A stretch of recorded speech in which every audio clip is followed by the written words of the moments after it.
Abay, talaga pong nakakuha tayo ng kumpirmasyon na talagang pinalipas lang ang araw kung kailan nagbigay ng ayuda itong si Presidente Marcos sa Davao mismo at isususpindi daw ang ating Mayor Baste Duterte. Totoo po yan, no? Yan po ay isang impormasyon na nakarating na hindi lang sa akin, pati na rin doon sa mga taga Davao, no? At ang tanong, ano na naman ba ang ginawang kasalanan ng Mayor Baste? Well, hindi lang po dahil siya ay Duterte, kundi siya po talaga ay simbolo, modelo ng maisog na Pilipino. Kaya nga pong sinasabi natin, yung matutotoo nga itong pagsususpinde, hindi lang po ito dagok sa pamilyang Duterte. Ito po ay dagok sa buong sambayan ng Pilipino dahil tinitingala ngayon ang Mayor Baste Duterte bilang mukha ng maisog dahil po talaga naman bang naninindigan siya, no? Pero wag po natin kalimutan, ha? Bukod sa pagiging Duterte, ito pong si Mayor Baste, hindi pa siya nasa larangan ng politika. Siya ay happy-go-lucky lamang. Nung panahon ng Yolanda ay talaga naman pong tinigil ang lahat at nagpunta ron at talagang tumulong sa pag-aalaga dun sa mga survivors at syempre sa pagkakalap ng mga labi ng mga biktima, no? At syempre alam natin ngayon na lahat ng mga opisyales, lalong-lalo na kung ikaw ay Duterte at ikaw ay makikiisa sa karapatan ng taong bayan para ipahiwatig ang iyong karamdaman, ipahiwatig ang iyong mga reklamo laban sa gobyerno, kayo po ay sususpindihin. Ang mensahe, wala kaming pakialam sa inyo mga Duterte, wala kaming pakialam sa inyo sambayan ng Pilipino. Bawal ang kritiko sa administrasyon ni Marcos Jr. Kaya nga pong sinasabi ko, parang naulit muli ang panahon ng diktadorya. Pasensya na po kayo. Dinadaan na lang natin sa awit. Pero totoo po yan. Kaming mga nabudol, mga umakyat sa entablado ng Marcos. Abay, akala namin talaga babaguhin ang imahe. At dahil hindi naman talaga binibigay ng Panginoon sa kaparehong pamilya ang pangalawang pagkakataon para sa tinatawag sa English na redemption. Pero linustay pong pagkakataon, inuulit ang kasaysayan, sinusupil lahat mga nagpipinta sa gobyerno at ang gusto nila, puro-puri na lang sa bagong Pilipinas na wala pong pinakaiba doon sa sinasabi nilang bagong lipunan at talaga naman pong napakagaling nitong bagong Pilipinas.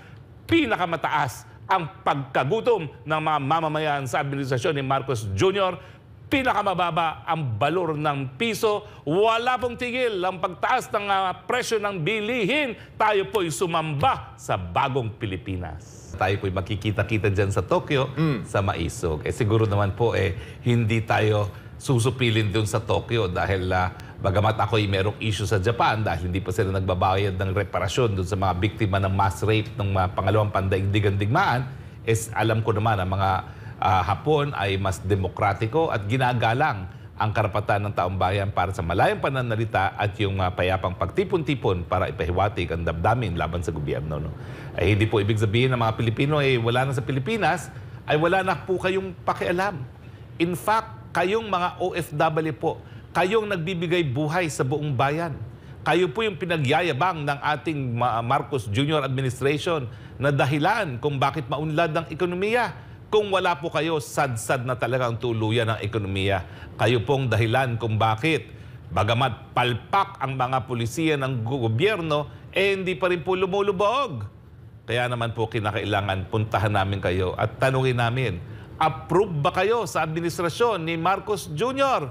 Maligaya ba kayo sa presyo ng mga bilihin? Maligaya ba kayo na kayo'y pinagbabayad ng PhilHealth pero ngayon po linulustay ang inyong mga salapi, pinagkakait ang benepisyo sa inyong mga kamag-anak dito sa Pilipinas? Abay, kinakailangan marinig ang ating mga boses, ha? Alam mo, partner, ako po'y abogado at alam ko kung anong dapat at hindi dapat sabihin. Pero pag nanawagan ako na Pilipino, kayo po ang soberenya sang-ayon sa ating kataas-taasang hukuman at sang-ayon na rin sa ating saligang batas, talaga pong panahon na para husgahan kung dapat pa bang manatili sa pwesto administrasyon nito. 2 beses na po na nagsisante ang sambayanang Pilipino na soberenya na 2 presidente na ang hindi karapat-dapat magpatuloy. At ngayon po ang tanong, happy ba kayo sa mga pangyayari lalong-lalo na bukod pa sa mataas na presyo ng bilihin, baba ng balor ng piso, ngayon po, meron pa tayong banta sa ating mga buhay, peligro na dahil po sa isang gera na kinakaladkad tayo na isang presidente na hindi naman tayo sigurado kung nasa tamang pag-iisip dahil ayaw niyang aminin o itanggi ang paggamit ng pinagbabawal na droga. Kayo pong maghuhusga niyan. Walang kahit sino na magsasabi na wala kayong ganyang karapatan. Kayo pong nagluklok sa pwesto dyan. 31 million tayong nagluklok. Pero 2 taon na po, sapat na po yan para tayo po ay magdesisyon kung dapat manatili or umalis. Dahil sa tingin ko po, ang magaling na nangyari, lahat ng mga magarbong mga building sa paligid ng Malacanang, abay, ginawa nilang party venues. At patuloy ang party-party nila habang nagdudusa ang sabayan ng Pilipino. At ngayon talaga po ang mensahe, walang po pwedeng pumintas sa gobyernong ito, lalong-lalo na kung ikay opisyalis, maski pa ikay halal ng bayan, dahil kayo po ay sususpendihin. Di ba ganyan ang ginawa nila sa Davao del Norte? Ganyan ang ginawa nila sa Cebu City. At ngayon naman, ganyan ang gagawin nila sa Davao City. Pero iba na po ang panahon dahil ang mamamayan maisog. Maisog na po tayo, hindi na tayo papayagan na ang ating karapatan ay masupil. At pagod na po tayo, hirap na po tayo.